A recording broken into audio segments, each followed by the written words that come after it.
رب اشرح لي صدري ويسر لي امري واحلل عقدة من لساني يفقهوا قولي سبحانك لا علم لنا الا ما علمتنا انك انت العليم الحكيم رضيت بالله ربا وبالاسلام دينا وبمحمد نبيا ورسولا وبالقرآن اماما ان اللہ وملائکتہ یصلون علی النبی یا ایھا الذین آمنوا صلوا علیہ وسلموا تسلیما۔ نبی کریم صلی اللہ تعالی علیہ وسلم کی سنت مقدسہ کے مطابق میری طرف سے تمام اہل خانہ کے لیے اظہار تعزیت ہے۔ آپ سب کے لیے صبر، حوصلے اور اللہ کی رضا پہ راضی رہنے کی دعا ہے، اور جہاں تک آپ کے غم میں ساتھ دیا جا سکتا ہے اس کے لیے ہم حاضر ہیں۔ ہماری دعائیں آپ کے لیے بھی اور جانے والوں کے لیے بھی انشاءاللہ آج بھی ہیں اور جب تک زندہ ہے رہیں گی۔ غم کے وقت میں آپ اپنے آپ کو اکیلا نہیں سمجھیں، ہم ہر طرح سے آپ کے ساتھ ہیں، اور جتنا ساتھ ایک بندے کے بس میں ہو سکتا ہے وہ اتنا ہی دے سکتا ہے، لیکن یہ نبی علیہ الصلوۃ والسلام کی سنت ہے۔ یاد رکھیے، کچھ لوگ یہ کہتے ہیں کہ دعا کرنی ہے تو گھر بیٹھ کے بھی کر لو، پہنچ جائے گی تو ٹھیک ہے، پہنچ جائے گی، اس میں کوئی شک نہیں ہے۔ بعض لوگ کہتے ہیں دعا کی ضرورت ہی کوئی نہیں، جو کرنا نہ کر کے ٹور گیا بس ہوگا اس میں۔ دونوں باتیں غلط ہیں۔ اپنے آپ پہ ظلم نہ کریں، نہ جانے والے پہ ظلم کریں۔ یہ دنیا بہت جلد ختم ہونے والی ہے۔ اپنے عقائد کو ٹھیک کر لیں، اپنی اصلاح کر لیں، اور جو قرآن و حدیث کا راستہ ہے اس پہ چلیں، تاکہ اپنا بھی فائدہ ہو جائے، جانے والوں کا بھی، جو پیچھے ہمارے نسلیں آئیں گی ان کا بھی فائدہ ہو جائے۔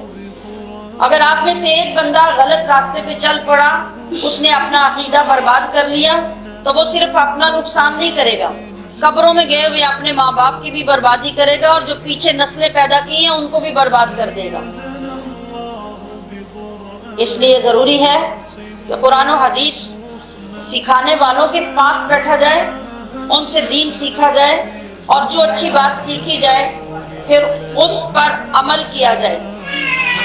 یہی ہمارا سرمایہ ہے دنیا اور آخرت کا، ورنہ جس کائنات میں ہم رہ رہے ہیں، اس کائنات کا طریقہ کیا ہے، اس کائنات کا اصول کیا ہے، اللہ نے اس کو کس بنیاد پہ پیدا کیا ہے، اس کا ترجمہ شاعر نے اپنے الفاظ میں یوں کیا: کوئی گل باقی رہے گا نہ چمن رہ جائے گا، کوئی گل باقی رہے گا نہ چمن رہ جائے گا، ایک رسول اللہ کا دین حسن رہ جائے گا۔ دو لفظوں کے اندر ہمیں پوری زندگی کی سمجھ آ جانی چاہیے۔ خلاصہ کیا ہے؟ نہ میں، نہ آپ، نہ ہمارے باپ دادا، نہ ہماری اولادیں، یہاں کچھ ٹھہرنے والا نہیں ہے۔ کوئی گل باقی رہے گا نہ چمن رہ جائے گا، ایک رسول اللہ کا دین حسن رہ جائے گا۔ اللہ کے نبی نے ارشاد فرمایا: کن فی الدنیا کالغریب او عابر سبیل، اس دنیا میں اس طرح رہو جیسے ایک پردیسی رہتا ہے یا ایک مسافر رہتا ہے۔ پردیسی کیسے رہتا ہے اور مسافر کیسے رہتا ہے، یہ میں بھی اور آپ بھی اچھی طرح جانتے ہیں۔ آپ کسی کو کوارٹر میں، ملازمت میں جہاں نوکری کرتا ہے وہاں جا کے رہتے دیکھیں نا، وہ پردیس ہوتا ہے نا، اور اس کو پاکستان میں بھی دیکھیں، پاکستان میں اس کی کوٹھی بنگلہ، شاندار گھر، سامان، بینک بیلنس، رنگ رنگ کے بستر، رنگ رنگ کے بیڈ، فرشوں پہ شاندار ٹائل اور ماربل لگے ہوئے ہوں گے، لیکن جہاں پہ وہ ملازمت کرتا ہے، جہاں پردیس میں جا کے رہتا ہے، وہاں پتہ نہیں ایک کمرے میں 20 بندے رہتے ہوں گے۔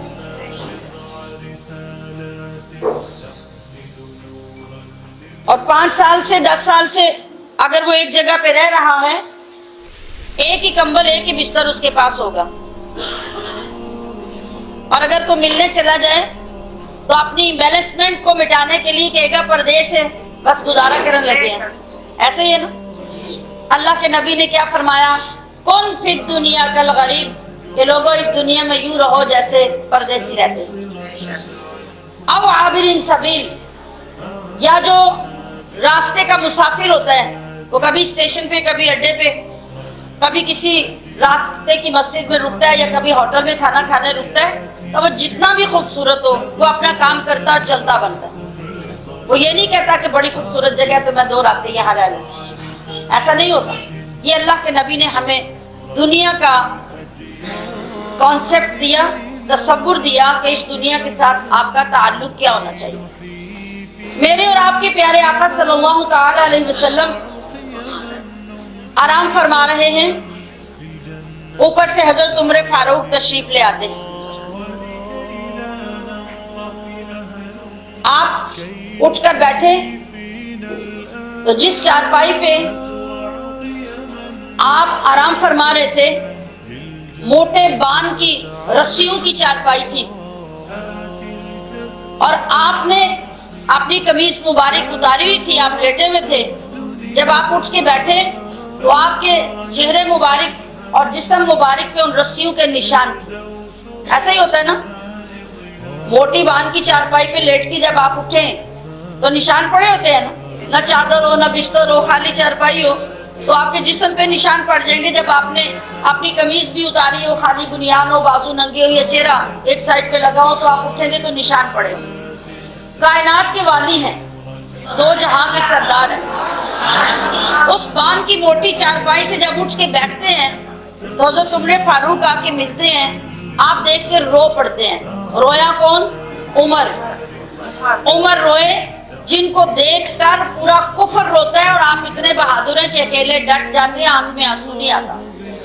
آقا علیہ السلام کے اس حال کو دیکھ کر محبت نے جوش مارا اور آپ رو پڑے، اور رو کے عرض کی، آقا وہ جو کیسر و کسرا کے بادشاہ ہیں وہ تو ایسے ایسے نرم مخملوں کے بستروں پہ لیٹیں، ریشم کے بستروں پہ عیش کریں، اور آپ کائنات کے والی ہو کر، 2 جہاں کے سردار ہو کے اتنی موٹی رسیوں کی چارپائی پہ لیٹے کہ آپ کے جسم مبارک پہ نشان پڑ جائے.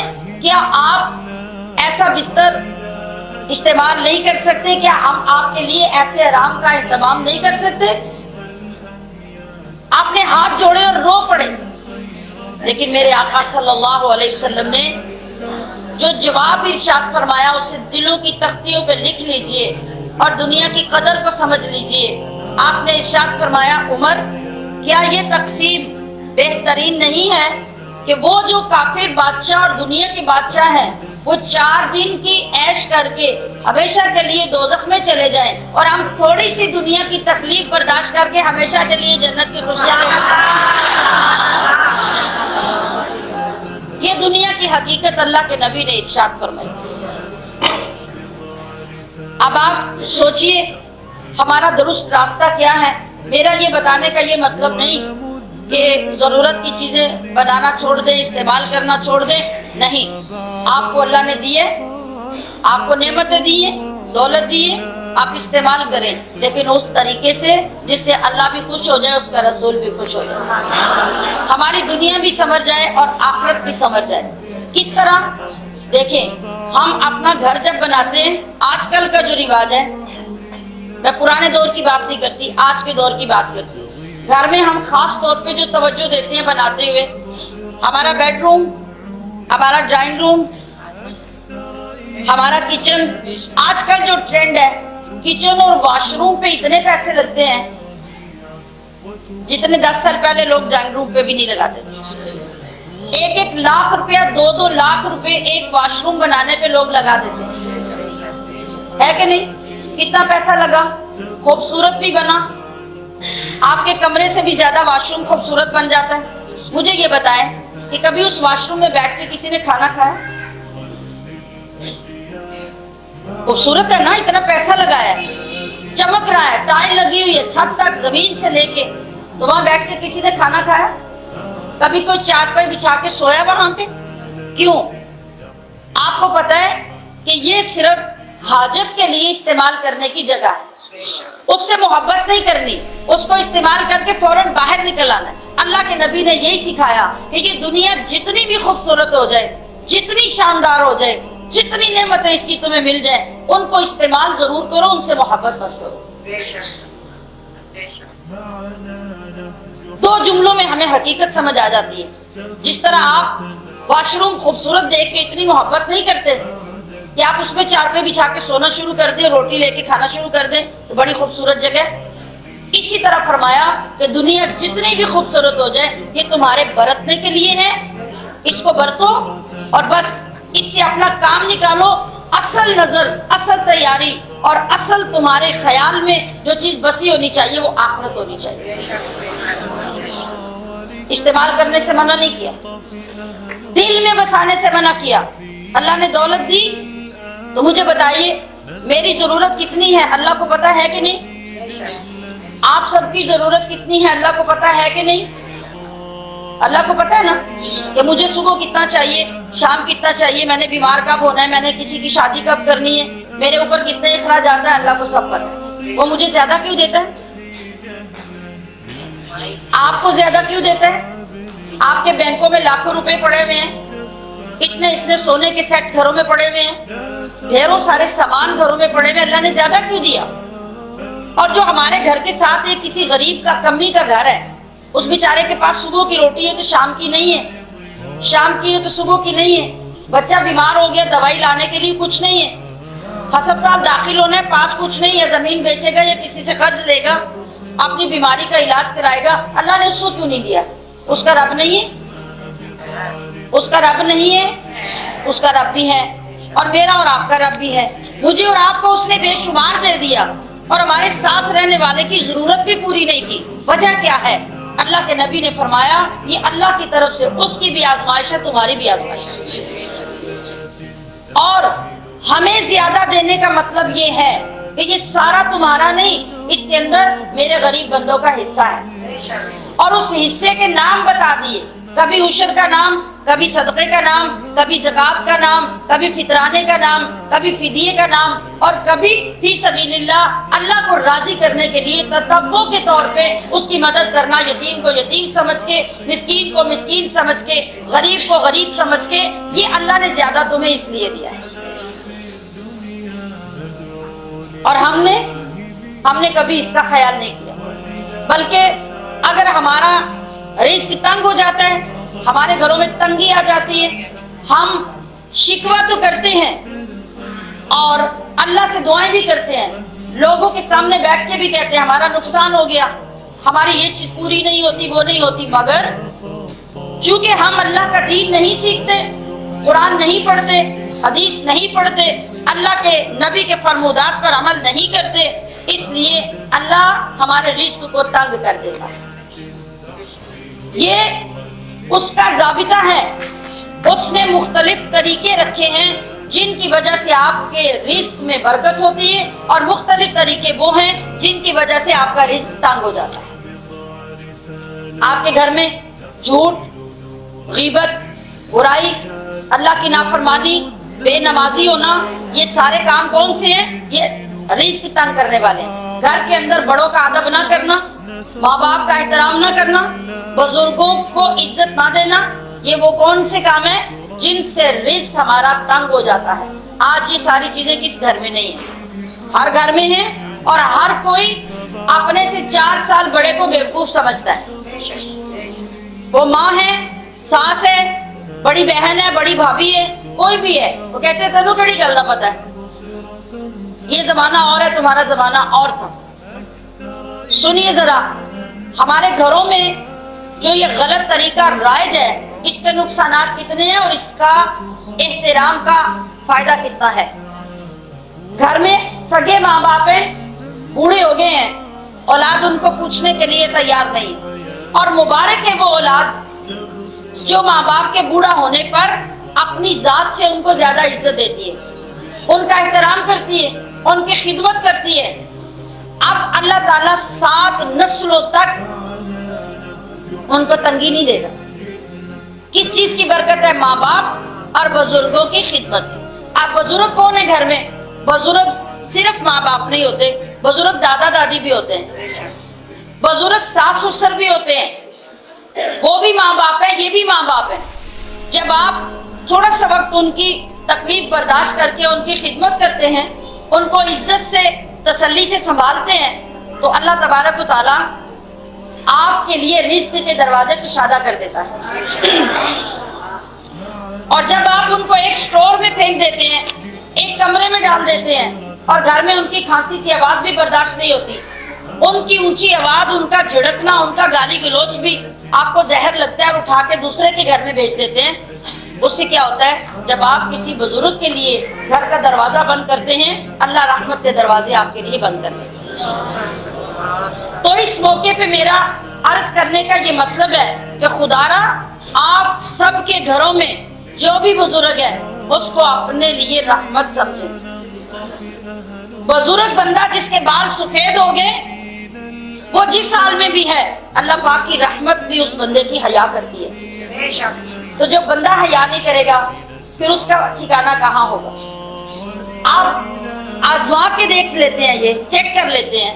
اور میں ابھی خالہ جی فضلہ صاحبہ کی بات کر رہی ہوں، جن کے کل پہ ہم سارے جمع ہوئے ہیں. آپ مجھے بتائیے 5 سال سے وہ چارپائی پہ پڑے ہیں، چل نہیں سکتے، اٹھ کے کام نہیں کر سکتے، اپنی ضرورت کے لیے بھی وہ اپنا سٹینڈ لے کے بمشکل واش روم میں جاتے ہیں. مجھے بتائیے کہ پورے خاندان کے لیے اور پورے گاؤں کے لیے اس حال میں بھی ان کے گھر کا دروازہ کھلا تھا یا نہیں؟ کھلا تھا نا. اولاد کے لیے، بہن بھائیوں کے لیے، پوتے پوتیوں کے لیے، سب کو پتا تھا کہ یہ ہمارا بڑا گھر ہے، اور ہماری دادی نانی اگر چارپائی پہ بھی پڑی ہیں تو ان کا دروازہ کھلا ہے، ہمارا گھر ہے. اب ان کے ساتھ گھر میں رہنے والا تو کوئی بھی نہیں ہے. اب گھر تو بند ہو گیا. ایک بندے کے لیے جانے کی وجہ سے اتنی برکت ختم ہو گئی کہ سارے خاندان کے لیے گھر کا دروازہ بند ہو گیا. ایک بزرگ اور بوڑھے بندے کا یہ فائدہ، گھر میں اتنا فائدہ ہوتا ہے کہ آپ اس بوڑھے بیمار کو چارپائی پہ لیٹا بھی چھوڑ جاتے ہیں، آپ کو گھر کے تالے نہیں لگانے پڑتے. یہ باتیں سوچنے کی ہیں اور یہ قرآن و حدیث سے ثابت بات ہے. لیکن جب وہ بیمار اور معذور بندہ بھی گھر سے نکل جائے گا تو آپ کے گھروں کو تالے لگ جائیں گے، گھر برباد ہو جائے گا. لیکن ہماری نوجوان نسل ان باتوں کو سمجھنے سے قاصر ہے. ہماری بیٹیاں بہویں ان معاملات کو نہ سیکھتی ہیں اور نہ مائیں سکھانے کی طرف جاتی ہیں. پھر جب بندہ دنیا سے چلا جاتا ہے، فوت ہو جاتا ہے، پھر ہم اس کی تعریفیں، اس کے ختم، اس کے معاملات، اور پھر اس کے پیچھے پڑ جاتے ہیں. اس کا کوئی فائدہ نہیں. فائدہ تب ہے جب آپ بندے کی عزت کریں، جب آپ بندے کو مقام دیں، جب آپ بندے کے رہتے ہوئے اس کا دل خوش کریں.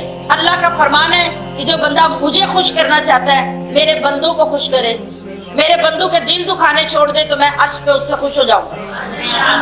لیکن ہم زندگی میں سیدھے منہ بات کرنا پسند نہیں کرتے، اور مرنے کے بعد ساری برادری ہم اکٹھے ہو جاتے ہیں. خدارا اپنے دین کو سمجھیے. ایسے موقعوں پر دین کی بات کرنا اور سیکھنے کا یہی مطلب ہوتا ہے کہ ہمارے اندر سے خرابیاں دور ہو جائیں اور نیکی پیدا ہو جائے. بزرگوں کی خدمت اور ادب. ایک بزرگ کے پاس ایک شخص آیا اور اس نے آ کر شکوہ کیا کہ میرے گھر میں رزق کی بڑی تنگی ہے، میں اپنی زندگی سے مجبور ہوں، تو میرے لیے دعا کریں. ان بزرگوں نے، اللہ نے جو نظر دی تھی اس سے دیکھا اور فرمایا کہ تم بزرگوں کی عزت نہیں کرتے ہوگے، ان کا ادب نہیں کرتے ہوگے، اس لیے تمہارے گھر سے رزق بند ہوا. اللہ کے نبی کا فرمان ہے کہ تمہارے گھروں میں جو رزق اترتا ہے تمہارے گھر کے بزرگوں اور ضعیفوں کی وجہ سے اترتا ہے. جس گھر میں کوئی بزرگ اور ضعیف نہیں ہوتا اس گھر میں رزق کی کمی آ جاتی ہے، اور اگر کمی نہ آئے تو بے برکتی ضرور آ جاتی ہے. حضرت علی رضی اللہ تعالی عنہ، یہ بڑی خوبصورت بات ہے، توجہ سے سنیے. حضرت علی رضی اللہ تعالی عنہ آپ اپنے گھر سے مسجد میں جانے کے لیے نکلے نماز کے ارادے سے. آپ تیز تیز نماز کے لیے چل رہے تھے کہ جماعت کھڑی ہونے کا وقت ہو گیا. جس وقت آپ گلی میں آئے, میں نے کس کا نام لیا؟ حضرت علی رضی اللہ تعالی عنہ. گلی میں تیز تیز چل رہے ہیں مسجد میں پہنچنے کے لیے, تو اچانک آگے دیکھا کہ ایک بزرگ کمر دوری ہے, بہت بزرگ ہے, ضعیف ہے, وہ آہستہ آہستہ چل رہا ہے. حضرت علی جب اس کے قریب پہنچے تو آگے گزرنے لگے. خیال آیا کہ یہ مجھ سے زیادہ بڑی عمر کا بزرگ ہے, تو میں اس کو کراس کر کے چلا جاؤں گا تو اس کا دل دکھ جائے گا اور اس کی عزت میں کمی آ جائے گی. حضرت علی کا مقام دیکھیں اور آپ کا دین پہ عمل دیکھیں, جو ہمارے لیے اسوہ حسنہ ہے اور ہمارے سیکھنے کی چیز ہے, جو ہمیں دنیا اور آخرت میں فائدہ دیتی ہے. آپ آہستہ ہو گئے, اس بندے کے آگے نہیں بڑھے. آج ہم سگی ماں کو بھی اپنا نوکر سمجھتے ہیں. میں طالبات کو بھی ہزاروں مرتبہ یہ بات سمجھا چکی ہوں کہ آپ کی تعلیم کا اثر اور فائدہ یہ نہیں کہ آپ اپنے آپ کو بڑا سمجھنے لگے. آپ کا باپ آئے اور آپ کی ماں آئے تو آپ کا سامان اور بوجھ وہ اٹھا کے آپ کے آگے چلے اور آپ اپنے پرس ڈال کے پیچھے چلے. تعلیم یہ نہیں ہے. آپ کو دین یہ نہیں سکھاتا, بلکہ دین یہ سکھاتا ہے کہ ماں کو دیکھ کے اس کے ہاتھ چومیں اور اس کا وزن آپ اپنے پاس لے لیں, نہ کہ اپنا وزن ماں کے سر پہ اٹھا دیں کہ وہ اس لیے لے کے چلے کہ آپ نے برقع پہنا اور آپ نے پرس پکڑا ہے. آپ کی تعلیم یہ نہیں ہے. حضرت علی ایک عام بندہ بوڑھا چل رہا ہے, آپ اس کو چھوڑ کر آگے نہیں بڑھے. ادھر جماعت کھڑی ہو چکی ہے, آپ اس لیے تیزی کر رہے ہیں کہ میری رکعت ضائع نہ ہو جائے, اور رکوع میں جانے سے پہلے پہلے, رکوع سے اٹھنے سے پہلے پہلے میں جماعت کو پالوں. مگر آگے حالات بدل گئے.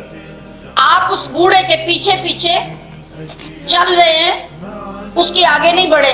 جب مسجد کا دروازہ آیا, توجہ فرمائیے میری طرف, جب مسجد کا دروازہ آیا تو حضرت علی نے کیا دیکھا کہ وہ بوڑھا تو مسجد میں نماز پڑھنے گیا ہی نہیں, وہ تو کسی کام جا رہا تھا, وہ آگے نکل گیا.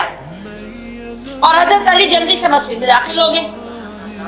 اب جب حضرت علی مسجد میں داخل ہوئے تو جب آپ چلے تھے تو رکعت شروع ہو گئی تھی نماز کی, لیکن اندر جا کے کیا دیکھا کہ نبی علیہ الصلوۃ والسلام جو نماز پڑھا رہے ہیں, آپ ابھی تک رکوع میں ہیں, آپ نے ابھی تک رکوع سے ساری نہیں اٹھایا.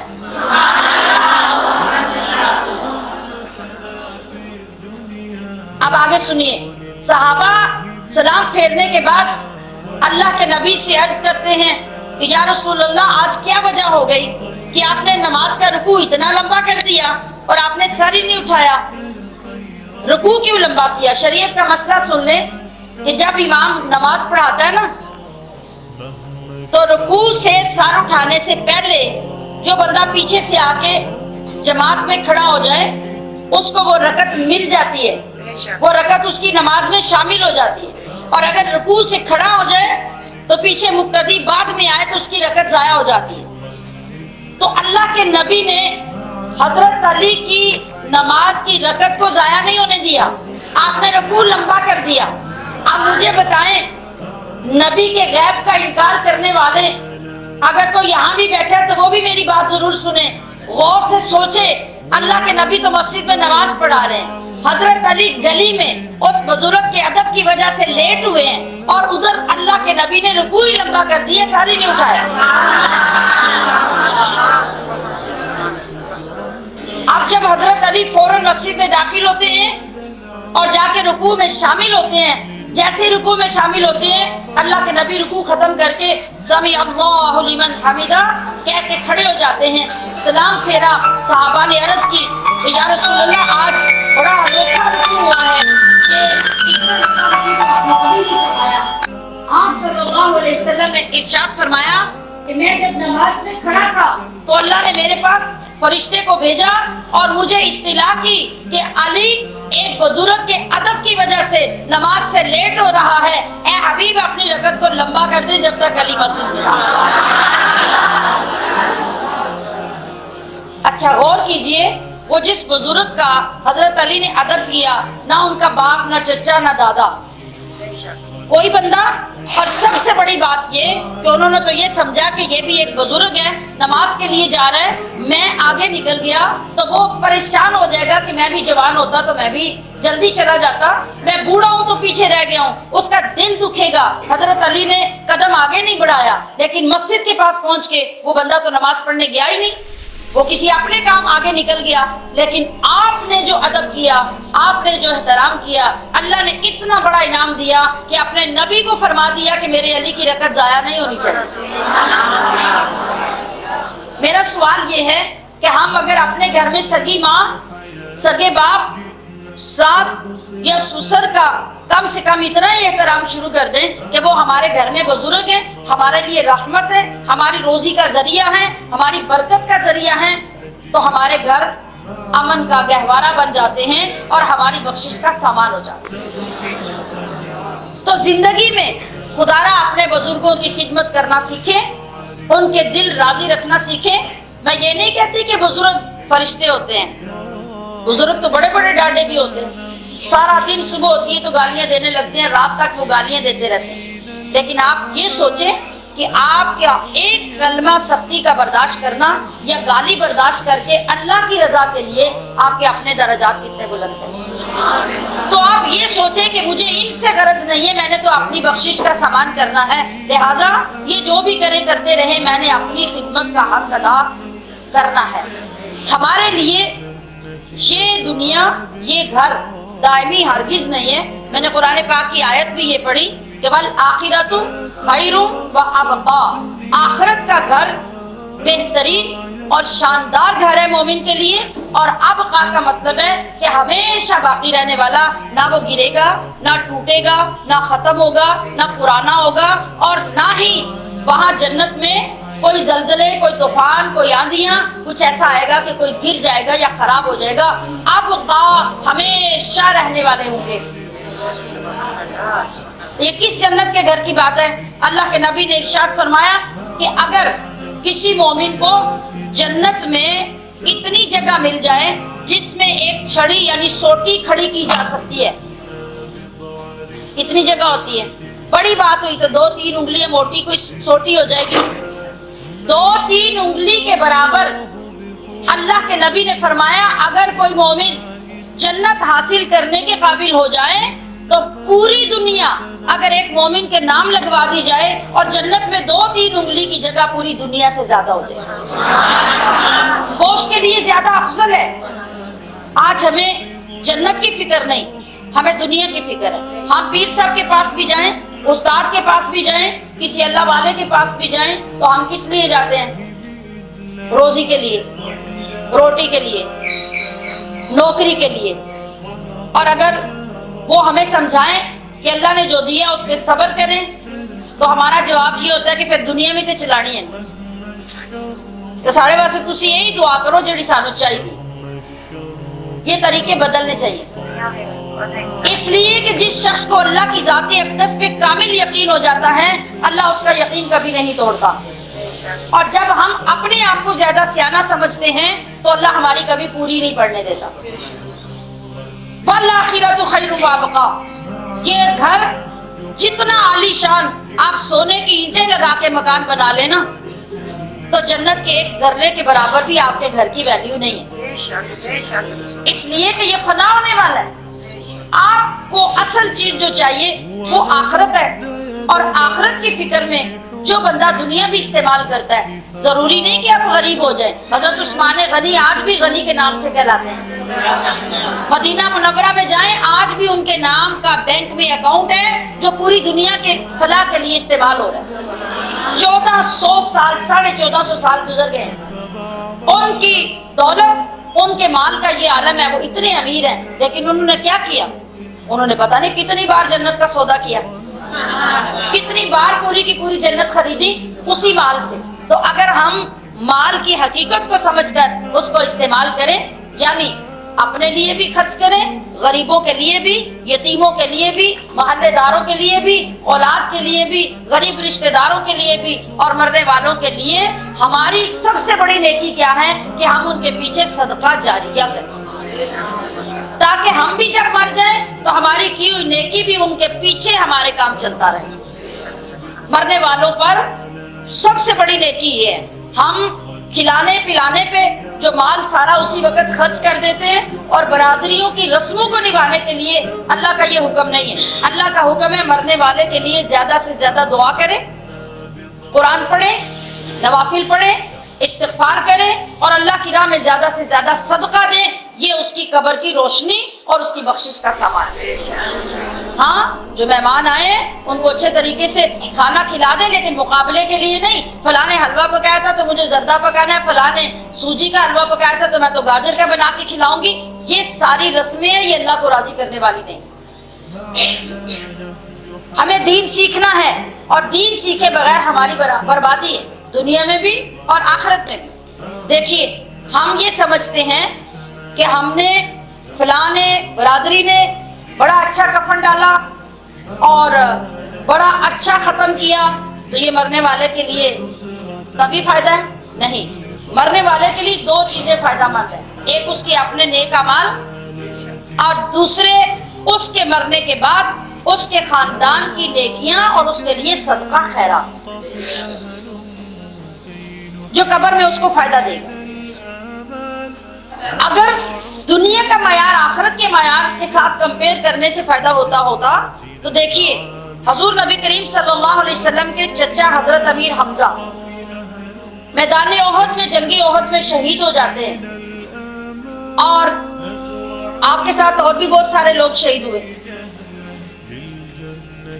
ایک صحابی سعد بن ابی وقاص تھے، اور اس کے علاوہ اور کئی صحابہ اکرام جو اس جنگ میں شہید ہوتے ہیں۔ ایک بہت امیر کبیر صحابہ تھے جو اسلام لانے سے پہلے شہزادوں کی طرح اپنی پہچان رکھتے تھے، اکلوتے بیٹے تھے، اور جب اسلام لائے گھر والوں نے قطع تعلقی کر دی، سب کچھ لے لیا، حتیٰ کہ جسم کے کپڑے بھی لے لیے، کہا کہ جس نبی کا کلمہ پڑھا نکل جاؤ، اس کے پاس چلے جاؤ، وہ جانے تم جانے، ہمارے ساتھ تمہارا کوئی تعلق نہیں۔ اب وہ بھی جنگی احد میں شہید ہو جاتے ہیں۔ حضور نبی علیہ السلام کے چچا امیر حمزہ رضی اللہ تعالیٰ، اور وہ دونوں قریب قریب لاشیں پڑی ہیں۔ آپ کی پھوپھی جان، نبی علیہ السلام کی پھوپھی حضرت صفیہ جو حضرت امیر حمزہ کی بہن ہے، وہ دو چادریں لے کر آتی ہیں کہ یا رسول اللہ میرے بھائی کو ان چادروں میں کفن دے دیں۔ ان کے بھائی ہیں، حضور کے چچا ہیں۔ حضرت امیر حمزہ بڑے اونچے لمبے، بڑے چوڑے، بڑے سفید چٹے، شاندار شخصیت کے مالک تھے، اور وہ جن صحابی کا میں ذکر کر رہی ہوں وہ بھی اسی طرح بڑے اونچے لمبے قد کے عرب نوجوان تھے۔ آپ صلی اللہ علیہ وسلم نے جب دیکھا کہ یہ دو چادریں میری پھوپھی جان میرے چچا کے لیے لائی ہیں، تو دیکھا کہ وہ صحابی بھی بغیر کفن کے پڑے ہیں، تو آپ نے ارشاد فرمایا کہ یہ ہمارے نام پہ، اسلام کے نام پہ شہید ہوئے ہیں۔ اب میری ذمہ داری یہ نہیں ہے کہ میں اپنے چچا کو تو کفن دے دوں اور یہ بغیر کفن کے پڑے رہیں۔ ہم تو چچا کے وارث ہیں، اور یہ ہمارے غلام ہیں، یہ ہمارے صحابی ہیں، ہم ان کو چھوڑ کر صرف اپنے چچا کو کفن نہیں دے سکتے۔ تو پھر حضرت صفیہ نے عرض کی کہ اللہ کے حبیب، آپ ایسا کریں کہ ایک چادر میں حضرت امیر حمزہ کو کفن دے دیں اور دوسرے میں صحابی کو دے دیں۔ آپ دیکھا کہ ایک چادر چھوٹی ہے، ایک چادر بڑی ہے، آپ نے اس میں بھی کس چیز کا انتخاب کیا کہ جو چادر بڑی تھی وہ صحابی کو دی، جو چھوٹی تھی وہ اپنے چچا جان کو دی۔ لیکن دونوں کے قد اتنے لمبے تھے کہ وہ بڑی چادر جو تھی وہ جب صحابی پہ ڈالی، اگر سر ڈھانپتے تھے تو پیر ننگے ہوتے تھے، اور پیر ڈھانپتے تھے تو سر ننگا ہوتا تھا، چادر ان کے جسم پہ پوری نہیں آئی۔ ادھر حضرت امیر حمزہ کو بھی جب چادر دی، اگر سر ڈھانپے تو پیر ننگے، پیر ڈھانپے تو سر ننگا۔ اب وہ چادریں دونوں چھٹی، ذرا غور کیجیے گا، یہ کائنات کے والی کفن دے رہے ہیں۔ آج ہمارے لیے سوٹ پوانا ہے کہ صبح سوٹ پوانا ہے؟ انجام دیکھیں اور ان کی آخرت دیکھیں اور ان کا یقین دیکھیں. آپ نے کیا فرمایا؟ آپ نے فرمایا کہ ان دونوں کے سروں کی طرف چادر ڈال دو. جو پیر ننگی ہو رہے ہیں قبر میں ڈالنے کے بعد اس کے اوپر سبز گھاس ڈال دو. گھاس کے ساتھ پیر ڈھانپ دو اور سر چادر کے ساتھ ڈھانپ کے دونوں کو قبر میں رکھ دیا جائے. صحابہ کرام پریشان ہو رہے ہیں کہ حضور کے چچا ہیں اور آپ کے لیے کفن پورا نہیں ہو رہا.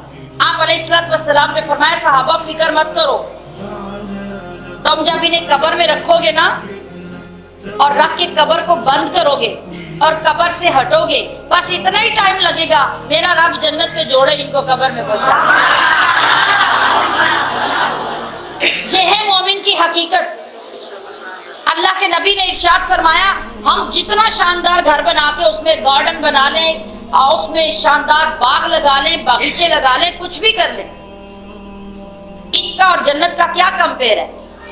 آپ علیہ السلام نے فرمایا کہ جو قبر ہوتی ہے، اگر مومن نے دنیا میں اللہ کو یاد رکھ کے نیک اعمال کیے اور اللہ کو نہیں بھولا تو اس کی قبر القبر روضۃ من ریاض الجنہ، جنت کے باغوں میں سے ایک باغ بن جاتا ہے. بس دفنانے کی دیر ہوتی ہے کہ مومن کی قبر باغ میں تبدیل ہو جاتی ہے، اور باغ دنیا کا نہیں جنت کا. تو خلاصہ کیا ہے کہ آج دنیا میں ہمیں نیک اعمال نہیں بھولنے چاہیے، اللہ کے احکام نہیں بھولنے چاہیے، اللہ کے دین کو اگنور نہیں کرنا چاہیے. دنیا میں جو ذمہ داریاں اللہ نے آپ کی لگائی ہیں وہ قرآن و حدیث کے مطابق پوری کرنی چاہیے، اور آخرت کی تیاری میں وہ گھر جو خیر و ابقا، بہترین، شاندار اور ایسا بے مثال ہے کہ دنیا میں اس کا ہم پلہ کچھ نہیں، وہ اللہ آپ کو عطا کرے گا. آج دنیا میں ہم رہتے ہیں، ہم کہتے ہیں کہ ہماری ماں ہماری جس گھر میں ہے وہ گھر ہمارا خوبصورت ترین گھر ہے، اور 10 سال کے بعد بھی بچہ آئے نا باہر سے تو ماں کا دل کرتا ہے کہ بیٹے کے لیے وہ نعمت استقبال کے لیے رکھوں کہ جو کسی نے نہ رکھی ہوں. ماں کے بس میں ہو تو بیٹے کے آنے سے پہلے گھر ہی نیا بنوا دے. ماں کی محبت ہے، اور بیٹے کو بھی پتا ہے کہ جو محبت مجھے ماں سے ملنی ہے وہ کسی سے نہیں ملنی. یہ ایک ماں ہے نا، ایک ماں کی محبت کا یہ معیار ہے. اور اس کے لیے پلٹ کے ہم امریکہ سے، یورپ سے، انگلینڈ سے واپس آتے ہیں کہ ماں کو ملائیں، ماں کو دیکھائیں. اس گھر میں ہماری ماں ہے، وہ ہمارا انتظار کر رہی ہے. لیکن اے مسلمان، تجھے ایک بار بھی اگر یہ یقین آ جائے کہ جس وقت تو 10-20 سال پلٹ کے لوٹ کے گھر آئے، یا ایک عورت سسرال سے میکے آئے، تو ماں 10 کھانے پکا کے رکھتی ہے کہ میری بیٹی آ رہی ہے، میرا بیٹا آ رہا ہے، تو کتنی خوشی ہوتی ہے. ہم اپنے آپ کو خوش نصیب ترین انسان سمجھتے ہیں. اللہ کے نبی فرماتے ہیں کہ جس وقت مومن اس دنیا کی تکلیفیں، مصیبتیں، بیماریاں برداشت کر کے یہاں سے رخصت ہو کے قبر میں جاتا ہے تو ماں نہیں، 70 ماؤں سے زیادہ پیار کرنے والا رب اس کا استقبال کرتا ہے. تو پھر ہمیں اس گھر کی خوشی بھی ہونی چاہیے اور اس گھر کی تیاری بھی کرنی چاہیے. اللہ تبارک و تعالی ہماری اس گفتگو کو اپنی بارگاہ میں قبول فرما کے ہمارے اندر دین کی محبت اور عمل کی محبت ڈالے، اور ہمارے اس عمل کو خالہ جی فضلہ کے لیے بنائے، اور مجھے بھی آپ کو اس عمل کی توفیق عطا کرے.